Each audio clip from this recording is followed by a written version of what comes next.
Desire has a complicated reputation. Some traditions tell you to eliminate it. Some tell you to amplify it. Some tell you desire is the root of suffering. Others tell you desire is the engine of success. Most people swing between those extremes. They either suppress what they want, or they grip it so tightly it becomes pressure. But desire itself is not the problem. Attachment is. Desire is movement. Attachment is identity fused to outcome. And when identity fuses to outcome, energy becomes unstable. You can feel the difference immediately. Desire says, I would like this. I am drawn toward this. I want to build this. Attachment says, I need this. I have to get this. If this doesn't work, what does that say about me? Desire is directional. Attachment is psychological. Desire moves forward. Attachment tightens. Most people don't realize when the shift happens. It's subtle. You start something because it excites you. Then slowly, it becomes about proving you can do it. You want financial growth. Then it becomes about catching up. You want recognition. Then it becomes about validating your worth. You want to improve. Then it becomes about outrunning insecurity. The original desire was clean, but attachment layered identity on top of it. And now the energy feels heavy. Attachment turns goals into pressure.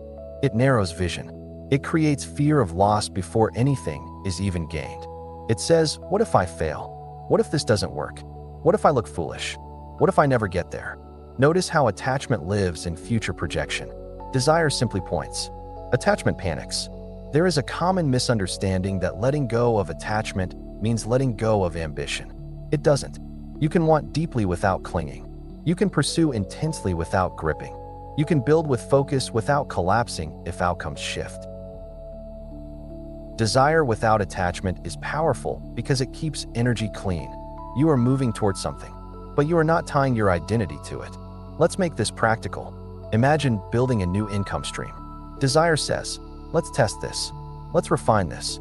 Let's grow this. Attachment says, this has to work. This needs to fix everything. If this fails, I'm in trouble. Same project, different internal tone. One produces steady iteration. The other produces anxiety-driven decisions. Attachment makes you overreact to data. Desire allows you to respond to data. That difference shapes long-term results. Attachment is exhausting. It makes every delay feel like threat. Every slow week feels like exposure. Every obstacle feels personal. You start watching metrics obsessively. You compare constantly. You doubt more than you build. And because attachment narrows perception, creativity drops. You can't see alternative paths because you're fixated on one outcome. Desire keeps you flexible. Attachment makes you rigid. Rigidity breaks under pressure. Flexibility adjusts. If you're attached to one specific version of success, you resist pivoting. You hold on to failing models longer than necessary. You double down emotionally, because letting go feels like losing yourself. But when desire is clean, pivoting is strategic. You adjust because information changed, not because identity is threatened. That keeps energy available. There's something else about attachment. It often hides fear. Fear of not being enough. Fear of being behind. Fear of losing status. Fear of disappointing yourself. Attachment tries to eliminate that fear by controlling outcomes.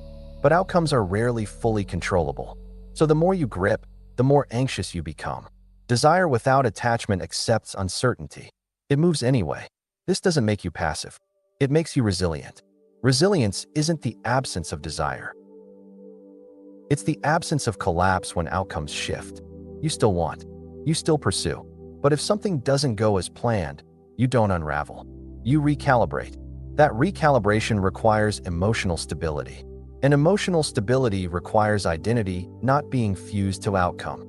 There is also joy in clean desire. When attachment drops, the process becomes enjoyable again. You remember why you started. You experiment more. You laugh at small mistakes. You notice progress without obsessing over it. Attachment squeezes joy out of pursuit. Desire keeps it alive. Let's talk about relationships. Desire in relationships is natural. You want connection. You want intimacy. You want understanding. Attachment turns that into control. You need them to respond a certain way. You need them to validate you. You need them to stay exactly as you prefer. That pressure suffocates. Desire without attachment allows love to breathe. You want closeness. But you're not gripping the other person. You're not demanding they stabilize your identity. That freedom strengthens connection. Attachment also shows up in reputation. You want to be seen as competent. That's natural. Attachment makes you terrified of mistakes. So you overpolish. You avoid risk. You stay small to avoid exposure. Desire without attachment allows you to grow publicly. You can make mistakes. You can adjust openly. You can improve without shame. Because identity isn't on trial. There is something deeply stabilizing about this. You stop chasing urgency. You stop narrating every fluctuation. You stop measuring your worth against timelines. You simply move toward what matters, without gripping it. That lightness increases energy, and increased energy increases consistency. Desire without attachment also protects discipline. When attachment fuels discipline, discipline feels punishing. You force yourself. You criticize yourself. You shame yourself into action. It works temporarily, but it erodes self-trust.